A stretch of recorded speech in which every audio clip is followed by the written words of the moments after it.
우리 하나님 말씀 함께 나누겠습니다. 오늘 함께 나누실 하나님 말씀은 구약성경 학개서 2장 1절부터 9절까지 말씀입니다.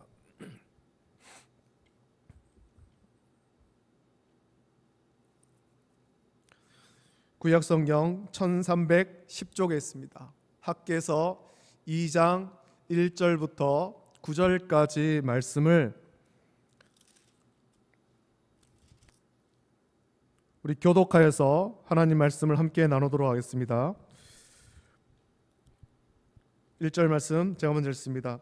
일곱째 달 곧 그 달 21일에 여호와의 말씀이 선지자 학개에게 임하니라. 이르시되 너는 스알디엘의 아들 유다 총독 스룹바벨과 여호사닥의 아들 대제사장 여호수아와 남은 백성에게 말하여 이르라. 너희 가운데 남아있는 자 중에서 이 성전의 이전 영광을 본 자가 누구냐? 이제 이것이 너희에게 어떻게 보이느냐? 이것이 너희 눈에 보잘것없지 아니하냐? 그러나 여호와가 이르노라. 스룹바벨아 스스로 굳세게 할지어다. 여호사닥의 아들 대제사장 여호수아야 스스로 굳세게 할지어다. 여호와의 말이니라.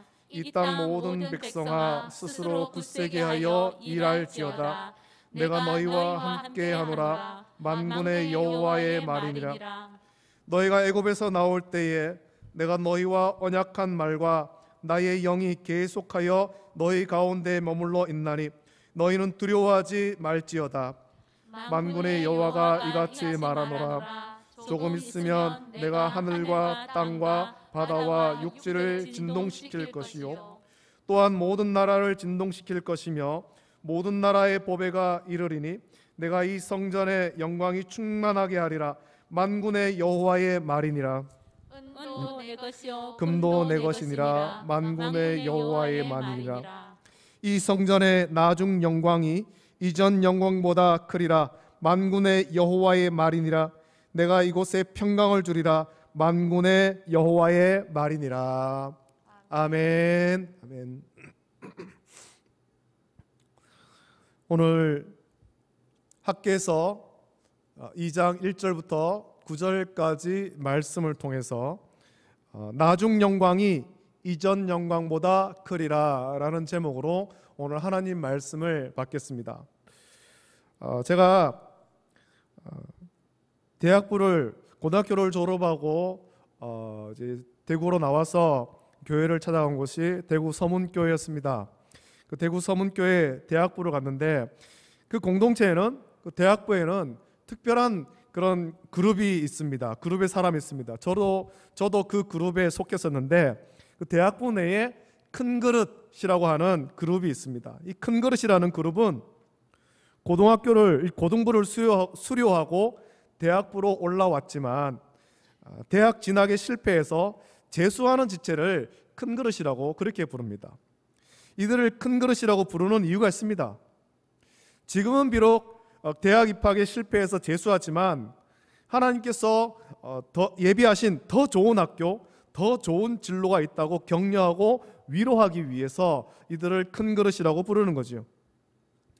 지금은 대학 입학에 실패해서 스스로 작은 그릇, 못난 그릇이라고 생각하며 위축될 수 있는데 그렇게 위축되지 말고 하나님의 예비하심을 기대하며 살아가라. 그렇게 격려하면서 큰 그릇이라고 부르는 것입니다. 한자 성어에도 대기만성이라는 말이 있습니다. 큰 사람이 되기 위해서는 많은 노력과 시간이 필요하다. 그런 의미로 대기만성이라는 말을 쓰죠. 비슷한 말로 고진감래 그런 말이 있습니다. 이 모든 말은 현재의 고난에 낙심하지 말고 더 좋은 미래를 위해서 준비하면 마침내 기쁨을 얻게 된다. 그런 의미입니다. 지금 세계 IT를 좌우하는 큰 기업이 몇 개가 있습니다. 마이크로소프트나 애플, 구글이나 아마존 같은 그런 기업들이 있는데 현재 이 기업들의 가치는 상상을 초월합니다. 그 기업의 창업주들은 세계에서 손꼽히는 그런 부자가 되어 있습니다. 전 세계에서 그 기업의 제품을 사용하지 않는 그런 IT 산업이 없습니다. 지금 세상에서 이렇게 강력한 영향력을 가진 그 기업들이 처음부터 큰 기업은 아니었어요. 처음부터 아주 큰 기업이었고 자신들의 제품이 아주 불티나게 팔린 것은 아니었다는 것입니다. 그 기업의 창업주들은 모두 다 자기 집 차고에서 그 기업을 시작했습니다. 자기 집 창고, 이 허름한 창고에서 기업을 시작할 때 보기에는 몹시 초라해 보이지만 낙심하지 않았죠. 그들은 꿈과 비전이 있었던 거예요. 자기 집 허름한 창고에서 이 기업을 시작했지만 꿈과 비전이 있었고 그 꿈과 비전을 바라보며 초라한 창고에서 시작했지만 낙심하지 않은 것입니다. 언젠가는 내가 만든 이 제품이, 이 기업이 세계적인 기업이 될 것이다. 이 꿈과 비전이 있었던 것입니다. 여러분, 우리 믿음의 길도 그렇습니다. 믿음의 길에 많은 고난과 역경이 있지만 장래의 영광을 바라보며 순결한 믿음을 지킬 때 마침내 영광의 하나님 나라에 우리는 들어가게 됩니다. 지금은 내 믿음이 초라해 보일지라도 하나님 주신 꿈과 비전을 품고서 고난과 역경을 이겨나가면 마침내 하나님이 주신 꿈과 비전이 성취되는 것을 우리가 보면서 감사할 수 있는 것이죠. 여러분, 자신의 믿음이 약하다고 낙심하지 마십시오. 지금 내 신앙생활 가운데 어떤 역경이 있다고 낙심하지 마십시오. 신앙생활하는 환경이 열악하다고 낙심하지 마십시오. 그 가운데서도 감사할 수 있고 하나님을 기쁘시게 할 수 있습니다. 누가복음 21장 1절부터 4절의 말씀 보면 이런 말씀 있죠. 예수께서 눈을 들어 부자들이 헌금함에 헌금 넣는 것을 보시고 또 어떤 가난한 과부가 2 렙돈 넣는 것을 보시고 이르시되 내가 참으로 너희에게 말하노니 이 가난한 과부가 다른 모든 사람보다 많이 넣었도다. 저들은 그 풍족한 중에서 헌금을 넣었거니와 이 과부는 그 가난한 중에서 자기가 가지고 있는 생활비 전부를 넣었느니라 하시니라 라는 말씀이 있습니다. 사람들이 보기에 그 2 렙돈은 굉장히 초라합니다. 동전 2개 아닙니까? 그것으로 무엇을 살 수 있겠습니까? 사람들은 조롱할지 모르지만 예수님은 그 여인의 마음을 기쁘게 받으시고 그 여인을 칭찬하며 이 가난한 과부가 다른 모든 사람보다 많이 넣었다, 오히려 크게 칭찬하셨습니다. 현실의 상황을 보고 절망하지 않고 그 가운데서도 감사하며 섬길 때 하나님은 우리의 섬김을 귀하게 여기고 칭찬하십니다. 하나님께서는 학계 선제를 통해서 유다 백성에게, 귀환한 유다 백성에게 성전을 지으라고 말씀하셨습니다. 여러 가지 방해 요소로 인해서 성전 건축을 중단한 채 이제는 성전을 건축해야 한다라는 이 사명마저 잊어버린 채 자신들이 거주할 집을 짓는 일에만 몰두하고 있는 유다 백성에게 하나님께서는 너희 행위를 살피라 라고 말씀하시면서 성전을 건축하라 라고 말씀하신 거예요. 하나님께서 택하신 백성으로서 하나님을 믿는 믿음으로 살아야 될 유대인들에게 이 성전이라고 하는 것은 굉장히 중요한 것이죠. 성전은 하나님 중심으로 살아가는 그 삶의 구심점입니다. 그런데 그렇게 중요한 성전을 건축하지 않고 황폐하게 버려두었다라는 것은 그들의 마음이, 비록 유대인이지만 그들의 마음이 하나님에게서 멀어졌음을 의미하는 것입니다. 하나님의 은혜로 포로에서 귀환하였지만 은혜를 잊어버리고 은혜를 망각하고 하나님에게서 멀어지고 있다는 것이죠. 그래서 하나님께서는 건축물로서의 성전을 건축하는 것과 더불어서 유대인들이 하나님 중심으로 살지 않는 것, 하나님 은혜로 포로에서 귀환하였지만 하나님에게서 다시 마음이 멀어지고 있는 것을 학계 선제를 통해서 책망하신 것입니다. 하나님께서는 이 성전을 짓때 크고 화려하게 지으라고 말씀하지 않았습니다. 그저 산에 가서 나무를 가져다가 지으라 그렇게 말씀하신 거예요. 크고 아름답고 좋은 향이 나는 백향목으로 지으라고 말씀하지 않았습니다. 성전을 금으로 화려하게 장식하라 그렇게 말씀하지도 않았습니다. 그저 산에 가서 나무를 가져다가 성전을 건축하라 라고 말씀하셨습니다. 그것은 크고 화려하고 아름답게 짓는 것이 중요한 것이 아니라 그 마음이 하나님 중심으로 되어 있는가 하는 것이 중요한 것이죠. 하나님을 사랑하고 하나님의 말씀을 사모함으로 비록 보잘것없는 것이지만 작은 것이라도 하나님께 드릴 줄 아는 마음이 중요한 것이죠. 그 과부에 동전 2개, 2렙돈, 그거를 드릴 줄 아는 마음이 중요하다라는 것입니다. 우리 하나님은 외모를 보시는 하나님이 아니라 중심을 보시는 하나님이십니다. 그런 의미에서 산에 가서 나무를 가져다가 성전을 건축하라라는 하나님의 명령은 크고 아름답고 견고한 건축물로서의 성전을 지으라는 것이라기보다 다시 하나님 중심으로, 하나님 말씀 중심으로, 예배 중심으로 돌아오라라는 말씀인 거예요. 여러분, 포로에서 돌아왔을 때 그 예루살렘에, 황폐한 예루살렘에 그 산에 좋은 나무가 있었겠습니까? 좋은 나무가 없죠. 우리나라도 전쟁 이후에 온 산이 민둥산이었습니다. 온 산이 전쟁으로 황폐하게 되었고 땔감이 없어서 나무를 다 베어내고 민둥산이었어요. 포로에서 돌아왔을 때 예루살렘도 똑같죠. 남은 나무가 별로 없지만, 못생긴 나무들만 남았지만 그 나무를 가져다가 성전을 지으라 말씀하신 거예요. 좋은 나무가 아니지만 못생긴 나무고 어쩌면 쓸모없는 나무처럼 보이지만 그거로도 하나님의 성전을 지으라는 거죠. 하나님 중심으로 돌아오라라는 말씀인 것입니다.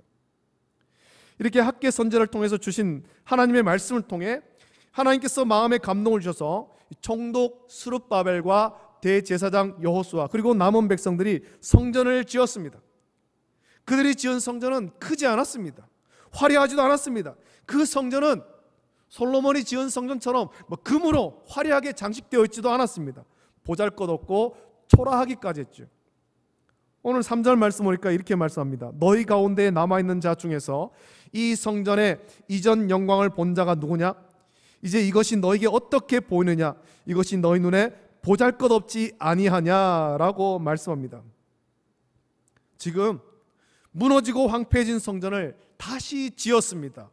오랜 세월이 지나 이전에 무너지기 전에 성전을 본 세대도 있지만 그렇지 못한 세대도 있습니다. 이전 성전, 솔로몬이 지은 성전을 본 사람들이 보기에 새로 지은 성전, 그저 산에 가서 그 못생긴 나무, 보잘것없는 나무를 가져다가 지은 성전은 참 보잘것없고 초라하기까지 한 거예요. 야, 우리가 성전을 이렇게 지어서 어떻게 하겠는가? 이 초라한 모습을 어떻게 해야 되겠는가? 에스라 3장 12절 13절의 말씀 보니까 이런 말씀 있죠. 제사장들과 레위 사람들과 나이 많은 족장들은 첫 성전을 보았으므로 이제 이 성전의 기초가 놓임을 보고 대성통곡하였으나 여러 사람은 기쁨으로 크게 함성을 지르니 백성이 크게 외치는 소리가 멀리 들리므로 즐거이 부르는 소리와 통곡하는 소리를 백성들이 분간하지 못하였더라 라고 말씀하고 있습니다. 분명 학계 선제를 통해 주신 말씀을 가지고 성전을 새로 지었을 때 그 성전은 이전 솔로몬이 지은 성전에 비하여서 작고 초라하기 그지없는 거예요. 하나님께서 학계 선제를 통해서 하신 말씀도 그 말씀입니다. 작고 보잘것없고 초라한 성전을 보면서 안타까워하는 백성들을 향해서 하나님께서 주신 말씀이 있습니다. 그것은 스스로 굳세게 할지어다 라는 거죠. 이게 초라하다고 낙심하지 말고 스스로 굳세게 할지어다.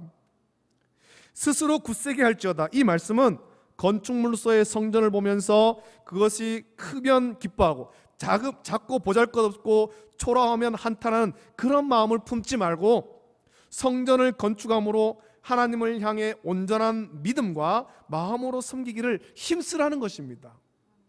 건축물로서의 성전은 작고 초라하고 보잘것없지만 이제 이 성전을 지음으로 마음을 하나님께 드리고 온전한 믿음으로 굳세게 서라라는 말씀이죠. 주변에 어떤 방해가 있고 환난과 풍파가 있더라도 굳세게 하여서 온전한 믿음을 지키라고 말씀하신 것입니다. 그것은 하나님의 언약의 말씀을 믿으라는 거죠.